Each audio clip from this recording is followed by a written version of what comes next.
You're not faithless. You're not lazy. You're not too picky. You're tired. You've waited so long for a wife that the hope went quiet, and somewhere in the last year you started getting ready in private, where no one sees, for the idea that maybe this just doesn't happen for you. I need to talk to you before you do what tired men do, because the tiredness is about to cost you something it swears it's saving you from. Son, look at me. I'm not going to tell you to have more faith. I'm not going to tell you to wait on God's timing, because you've heard that 1,000 times and it stopped helping somewhere around year 3. And I'm not going to pretend I don't see how tired you are. I see it. You did everything right. You waited. You worked on yourself. You served. You prayed until praying about this started to hurt more than the silence did, and so you quietly stopped. Not on purpose. You just quit bringing it up. Because every time you asked, and another year passed, it felt like getting a door shut in your face, and after enough shut doors, a man stops knocking. So now when you pray about everything else, work, family, the day, and you walk right past this one room without going in. Hear me, son. That silence is not peace. It's a wall. And the wall is exactly how tiredness rots into resignation. You didn't make peace with it. You stopped talking to God about the thing that hurts most. We're going to fix that tonight. But first, the lie. Because there's one hiding inside the tiredness, and it sounds almost true, which is why it's so dangerous. The lie is this: if God were going to, He'd have done it by now. The time that's passed is the answer. The silence is a no. You've been reading the calendar like a courtroom. 4 years, 6 years, however long it's been, and at some point it stopped feeling like waiting and started feeling like evidence. Evidence that God said no, or forgot, or is withholding because you don't deserve it. And once a man believes the elapsed time is a verdict, he stops guarding himself. Because if it's already a no, then lowering the bar isn't betrayal, it's just accepting reality. If it's already a no, then marrying someone to end the ache isn't a mistake, it's just being realistic. If it's already a no, then quietly letting go of God in this area isn't unbelief, it's just being mature about it. The time that passed is not the verdict. Delay is not denial, and I'm going to prove it to you from a man who believed God, a man who kept the faith and still got tired of waiting for it. Genesis 16. Abraham and Sarah.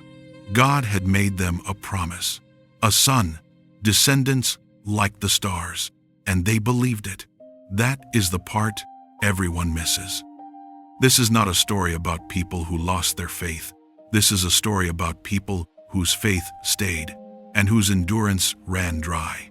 10 years go by. 10 years of holding on to a promise that keeps not arriving. Sarah is older now. The promise looks more impossible every year.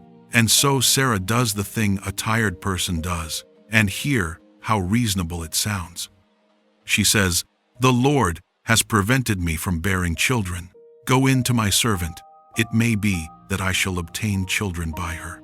In other words, God is taking too long. Let's help him. Let's fix the thirst ourselves. And Abraham, exhausted, wanting the promise so badly, agrees. He takes Hagar. And Hagar conceives Ishmael. Now watch what just happened, because this is you. They didn't stop believing in the promise. They got tired of waiting for it and fabricated their own version of it.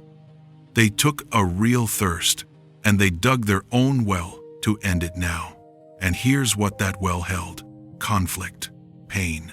Hagar used and then cast out a woman wronged because two tired people grabbed her as a solution. A son, Ishmael, caught in a fracture he never chose, and generations of consequence flowing downstream from one tired decision made to end one long ache. Jeremiah 2, verse 13. God says, "They have forsaken me, the fountain of living waters. and hewed out cisterns for themselves, broken cisterns that can hold no water. That's the whole danger, son. You're thirsty. The waiting is dry. And you've got two options. Before a long thirst, keep going to God's well, the one that feels slow and makes you wait, or dig your own cistern to fix the thirst tonight. And the cistern a tired man digs in a hurry? It cracks. It looks like water. It can't hold water. Hagar was a broken cistern. And there is one you are about to dig, and you have been calling it being realistic. There's a woman. Maybe she's in your life right now. Maybe she's just an idea you've been entertaining in the quiet. And here's the truth you've been working hard not to look at directly at 28. You'd have passed. You'd have known, clearly, that she's not right for you. Different values. No real walk with God. Something in your gut that says no. But you're older now, and you've been building a case. Maybe I was too idealistic. Maybe this is what realistic looks like. Maybe good enough is good enough. Son, look at me. She didn't get more right for you. You just got more tired. That is not discernment talking. That is exhaustion wearing discernment's clothes. Don't you dare call the lowered bar maturity, and you owe her more than that. She is not a painkiller. She is not a bar to be lowered to. She is a soul. A tired man is about to wrong by marrying her for the wrong reason. Don't dig the well, son. The thirst is real, but the cistern won't hold. Now hear me, because I just told you not to fix it yourself, and I won't leave you sitting in it with nowhere to take it. There is something you stopped doing, and it's the very thing that would help. You stopped telling God you're thirsty. Somewhere along the way, you walled him off from this. You stopped praying about it because the prayers felt unanswered, and that hurt. So you went quiet. You decided to handle the ache by not bringing it to him anymore. And that wall is exactly backwards. The wall doesn't protect you from the pain. It seals the pain inside. Listen to David, Psalm 13. A king, a man after God's own heart, and listen to what he says to God's face. How long, O Lord, will you forget me forever?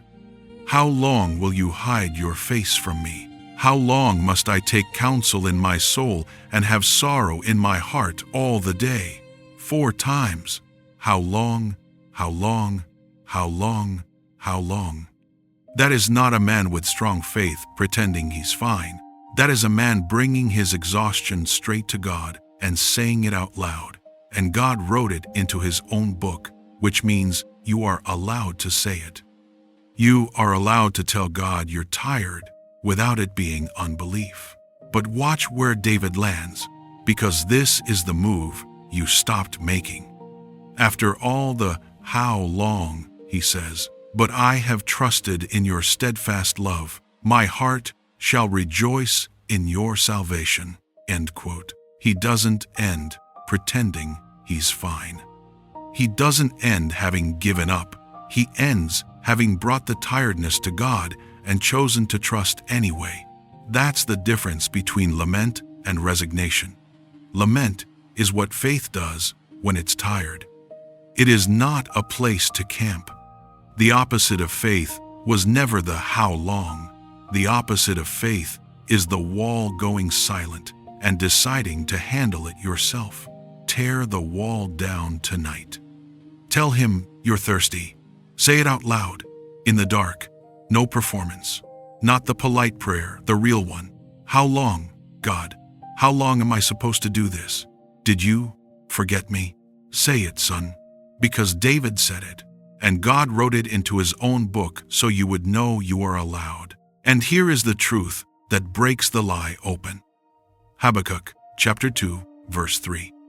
God answers a prophet who has been crying out about a promise that is taking too long. And he says this, "For still the vision awaits its appointed time. If it seems slow, wait for it. It will surely come. It will not delay." Read that carefully. If it seems slow. God built the assumption of this will feel slow right into the promise. He is not surprised that you're tired. He accounted for your exhaustion before he made the guarantee. And then it will surely come. It will not delay. From your seat, in the dry years, it looks like a delay. From God's seat, it is exactly on time. The slowness you have been reading as a no is, to God, an appointed time you can't see the calendar of. You've been going to every wedding, smiling, celebrating, and then somewhere you started finding reasons not to go. Too far, too busy, tired. But that's not why, and you know it. You stopped going because every wedding had become a verdict proof, stacking up, that it happened for everyone but you. Each one another data point in the case that God said no to your name specifically. Hear me, son. You have been reading the calendar like a courtroom, and the elapsed time like a guilty verdict. But the time that passed is not the sentence. What looks like a closed door from your seat is an appointed time you can't see the date of. Stop reading delay as denial. Now, I'm going to be honest with you the way a father has to be. I cannot stand here and promise you a specific woman on a specific day. I won't lie to you to make you feel better. But I can tell you this, the delay is not the denial. And the God who said, if it seems slow, wait, it will surely come, is not a God who reads your years as a closed door. He reads them as a room you are still in. Don't walk out early. And whatever you do, don't burn the room down, digging a cistern on your way out. One more thing before I close. Don't decide anything about any woman tonight. Don't break anything off at 1 a.m, and don't propose to anyone to end an ache. The work tonight is between you and God. The wall comes down. The how long gets said. The decisions about her, whoever she is, get made in daylight, slowly, with wise counsel, not from exhaustion in the dark. Let me leave you where a tired man needs to be left. Lamentations 3, written by Jeremiah. Looking at a city in literal ruins, the deepest exhaustion a man can know. Everything he loved, destroyed. And in the middle of that, the lowest, most tired place in the whole Bible, listen to what he finds. Verse 22. The steadfast love of the Lord never ceases. His mercies never come to an end. They are new every morning. Great is your faithfulness. And verse 25. Hear this one. Son, it is for you. The Lord is good to those who wait for him, to the soul who seeks him. The Lord is good to those who wait for him. Not the Lord gives a wife to those who wait. The Lord is good. The goodness is the promise. The goodness comes new every morning. In the waiting, in the tiredness, whatever the outcome turns out to be, picture tomorrow morning, son. You wake up, same apartment, same empty side of the bed, same weight you went to sleep inside of, and nothing about your circumstances has changed overnight. But there is fresh mercy waiting for you that wasn't there yesterday. God's goodness to you is not on hold until she comes. It shows up new at sunrise, whether or not the sunrise brings her. So here is what I'm asking. Don't dig the well. Don't lower the bar to end the ache. Don't marry a woman to use her as a painkiller and wrong her soul to soothe yours. Don't let go of God's hand because you got tired holding it. Tear the wall down. Tell him you're tired out loud, like David. How long, God? Stay in the room. The slowness is not a no. You're not faithless, son. You're tired. And God knows. And the tiredness does not get the final word. If this word found you tonight, type in the comments, I'm tired, but I won't dig a well that leaks.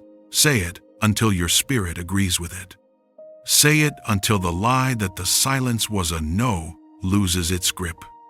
And son, if the tiredness has gone deeper than waiting, if it has become a heaviness about your whole life, and not just this, hear me, that is worth bringing into the light with a real person. Not carrying alone in the dark. A pastor, a counselor, a brother who can sit with you. There is no shame in reaching for them. And if this message strengthened you, Remember to like, subscribe, and share so other men can be sharpened by the Word of God.